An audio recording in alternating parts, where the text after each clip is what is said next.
যারা চাকরি পায় না, এরকম শ্রেণীর অসংখ্য মানুষ আজকে তাদের দুটা সরকার চাকরি দিতে ব্যর্থ।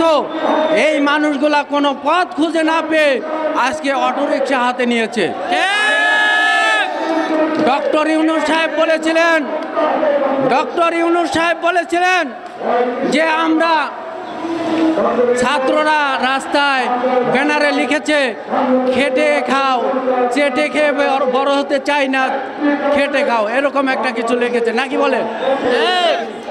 আমরা খেটে খেতে চাই, আমরা খেটে খেয়ে সন্তানদেরকে মানুষের মতো মানুষ করতে চাই। একজন রিক্সা চালকের সন্তান একজন ব্যারিস্টার হয়েছে, এমন প্রমাণ আছে কিনা? তাহলে এই মানুষগুলা বাংলাদেশে যত হালাল রিজিকের পন্থা আছে, আমি মনে করি সব চাইতে 100% হালাল রিজিক রয়েছে এই রিক্সার মধ্যে। সারা বাংলাদেশের আজকে কালকে আমি বাংলাদেশ প্রতিদিন পত্রিকায় দেখলাম সারা বাংলাদেশে 60 লক্ষ এই অটোরিকশা চালক রয়েছে। এই 60 লক্ষ মানুষ যদি বেকার হয়, এদের কর্মসংস্থানের কি ব্যবস্থা করবেন আপনি? আপনার দেশ সংস্কার করার দরকার, দেশ সংস্কার করুন, কিন্তু এই গরিব মানুষের পেটে লাথি দিয়ে এদেরকে পথের ভিখারি বানিয়ে আপনারা কোনো লাভবান হতে পারবে না, দেশ উন্নয়ন হবে না। আমরা এই যে আজকে যুগান্তর পত্রিকায় এসেছে, এই শুধু 36 দিনের যে আমরা আন্দোলন হয়েছে বাংলাদেশে, শুধু ছাত্ররা এই আন্দোলন করে নাই, ছাত্ররা এক জায়গায় আন্দোলন করেছে, কিন্তু রিক্সা চালকরা ঢাকা শহরের প্রত্যেকটা অঞ্চলে কোন জায়গায় কেমন পরিস্থিতি এই সংবাদ দিয়েছে রিক্সা চালকরা। 5ই আগস্টে আমি নিজে এই ঢাকা শহরে অত্যন্ত প্রত্যেকটা অঞ্চলে ঘুরে ঘুরে দেখেছি, কিন্তু অন্য কোনো মানুষ এই কাজগুলো করতে পারে নাই।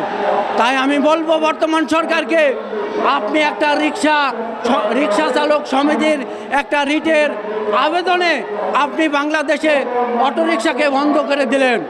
যদি রিট করে একটা জিনিসকে বন্ধ করে দেওয়া যায় বুঝে শুনে না বুঝে, তাহলে আমরা যদি এই আপনার বাস, ট্রাক বা যে কোনো জিনিসের বিরুদ্ধে রিট করে, তাহলে এগুলো বন্ধ করবেন? আমরা একটা জরিপ নিয়ে এসেছি, আমরা বানোয়াট কোনো কথা বলছি না। দেখেন, যাত্রী কল্যাণ সমিতির তথ্য মতে বাংলাদেশে আমাদেরকে বলা হয় অটোরিকশা নাকি অ্যাক্সিডেন্ট করে বেশি, এ কথা বলা হয় কি না? অথচ যাত্রী কল্যাণ তথ্য মতে বাংলাদেশে সবচাইতে বেশি অ্যাক্সিডেন্ট করে মোটরসাইকেল, সবচাইতে বেশি অ্যাক্সিডেন্ট করে মোটরসাইকেল। তার পার্সেন্টেজ হলো 28.59%। তারপরে যেই জিনিস সবচাইতে বেশি অ্যাক্সিডেন্ট করে সেটার নাম হচ্ছে কভার ভ্যান, পিক আপ এবং কভার ভ্যান, এইগুলা। এটার পার্সেন্ট হচ্ছে 14.4। 3 নম্বরে আছে হলো বাস, 13.5, 61, এবং 4র্থ শ্রেণীতে আছে ভ্যান, রিক্সা, অটোরিকশা।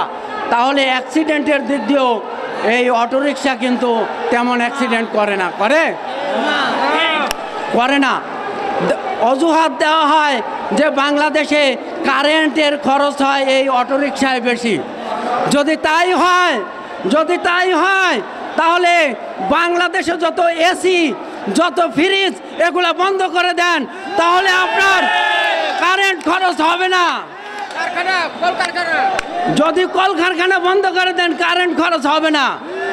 এই রাস্তায় নিয়ে আসেন রিক্সা, গরুর গাড়ি, এগুলা নিয়ে আসেন, তাহলে কারেন্ট খরচ আর হবে না। আমরা মানধাতা আমলে ফিরে যেতে চাই। আমি অনুরোধ করব, আপনারা যেই আগুন নিয়ে খেলা করছেন, এই আগুন নিয়ে খেলা করে আপনাদের লাভ হবে না। আমি আশা প্রকাশ করি বাংলাদেশ বর্তমান যিনি উপদেষ্টা পরিষদে আছেন, আপনারা এটা বিবেচনা করে এই মানুষদের একটা কর্মসংস্থানের ব্যবস্থা করবেন, অথবা এদেরকে আপনারা এই পেশাটা আবার ফিরিয়ে দেবেন, এই অভিব্যক্তি করে আমার সংক্ষিপ্ত বক্তব্য এখানেই শেষ করছি। আসসালামু আলাইকুম।